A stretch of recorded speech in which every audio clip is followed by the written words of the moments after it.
To chapter 4. We are now going to introduce probability and counting rules.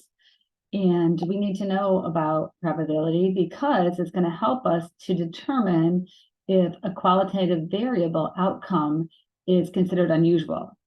And so in this lesson, we're going to learn about some basic concepts of probability, the 3 types of probability, complementary events and how to find their probabilities, the law of large numbers, and just kind of talking about probability and risk-taking. So a probability experiment is a planned operation carried out under controlled conditions. A result of an experiment is called an outcome. And the sample space of an experiment is a set of all possible outcomes. So we're going to use a couple different techniques to display probability and sample spaces this chapter, and I thought I'd go through some of those. One is going to be rolling 6-sided die. So if we roll a 6-sided die, we have a possibility of 6 sides, 1 through 6. And if we were to roll 2 die, we actually have die 1 could have 1 through 6, and dice 2 could have 1 through 6. And the 2 dice together could have, it could be a 1 and a 1, or it could be the first die could have a 1 and the second die could roll a 2. Or let's look at this one here. The first die could roll a 3 and the fourth die would be a 4. The second die would be a 4. So there are actually 6 times 6 or 36 outcomes possible. So this will be helpful to keep close to you. Also, moving a playing deck of cards is another way we're going to show some concepts and some concepts of probability. And you can't see the color here, but a 52 deck of playing cards consists of 4 suits. They're called hearts, diamonds, spades, and clubs. And the hearts and the diamonds are red, and the spades and the clubs are black. There are 13 of each. The ace, a lot of times, is called a 1. It depends on if it's the highest card or not. In our case, we're going to count it as a 1. But there's also the face cards are going to be these 12 because they have faces on them if you look at the cards in the deck. So these are going to be useful to get familiar with as well.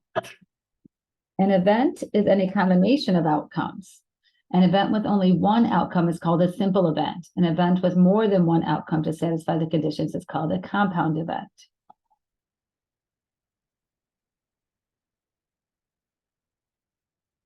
So let's look at example 1. It says, classify each statement as an example of either a simple or a compound event. Rolling a 6-sided die and getting a 4 is considered a simple event, because there's only one way to get a 4 when you roll a 6-sided die. Number 2 says rolling a 6-sided die and getting an odd number. Well, because there's more than one way to get an odd number when you roll a 6-sided die, a 1, 3, or 5, this is called a compound event.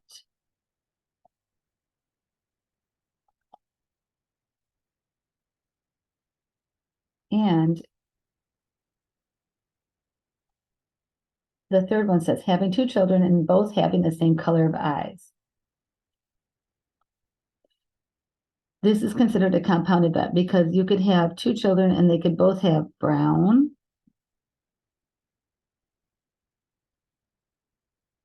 just for an example, they both could have blue.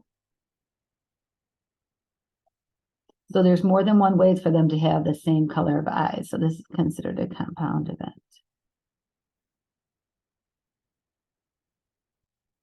Another useful tool that's going to help us to determine probabilities is called a tree diagram. A tree diagram is a special type of graph used to determine the outcomes of an experiment. It consists of branches that are labeled with either frequencies or probabilities. So we're going to do a couple examples today. Here's an example of a tree diagram. If you want to see the sample space of all possible outcomes for the gender of a family having 3 children, see below.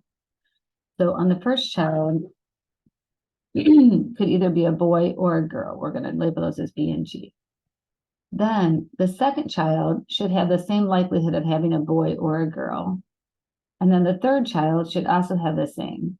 So the parents could have a boy, and a boy, or they could have a boy, then a girl. They could also have a boy, then a girl, then a boy, or a boy, then a girl, then a girl. So each branch shows the possibilities. Then down below are all the possibilities of having a girl first. So if they had a girl in the first child, they could have a girl, a boy, and a boy, a girl, a boy, and a girl, a girl, and then a boy, or they could have all three girls. And so it's important that you list all of your possible outcomes because this is considered your sample space. This is what I would expect for you to show. Okay. Let's do an example on our own. It says if you were to roll a six-sided die 2 times, draw a tree diagram to display the sample of outcomes after the 2 rolls of the die.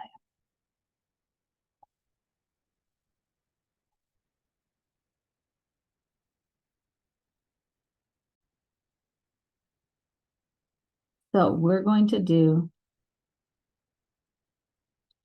I'm going to say, I'm going to roll the die. And the first roll, I'm going to label it roll number 1, has 6 possibilities. So I've got 1, 2, 3, 4, 5, and 6. And then if I roll it a second time, from the first one of a roll, I could have a 1, a 2, a 3, a 4, a 5, or a 6. From the second roll, I could have rolled a 2 on the first roll, but then I could still get a 1, a 2, a 3, a 4, a 5, or a 6. I'm going to continue to do this. 1, 2, 3, 4, 5, 6. 1, 2, 3, 4, 5, 6. 1, 2, 3, 4, 5, 6. 1, 2, 3, 4, 5, 6. And then I would label underneath here each of these.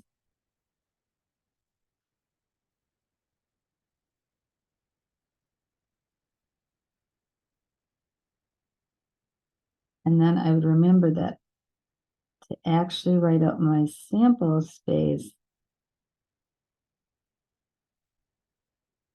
I have to include all of the outcomes. So I could have a 1 and a 1.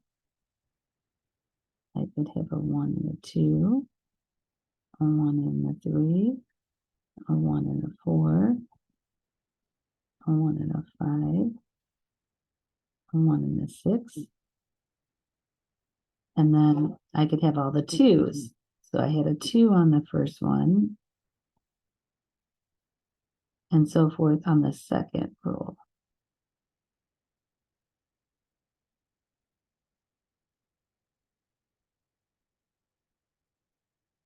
And then we've got all the 3s. 3 and a 1, 3 and a 2, 3 and a 3,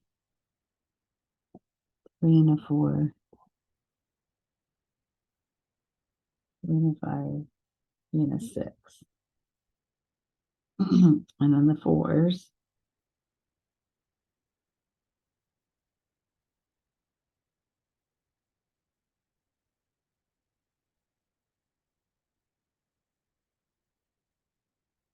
And then the 5s.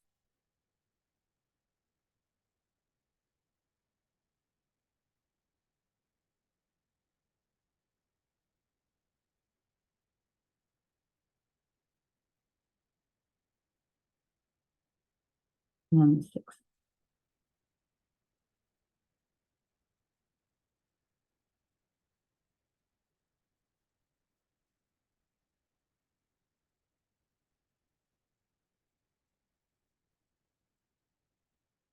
Catch me back for the second video for lesson 4.1 so we can learn about the types of probability and complements and such.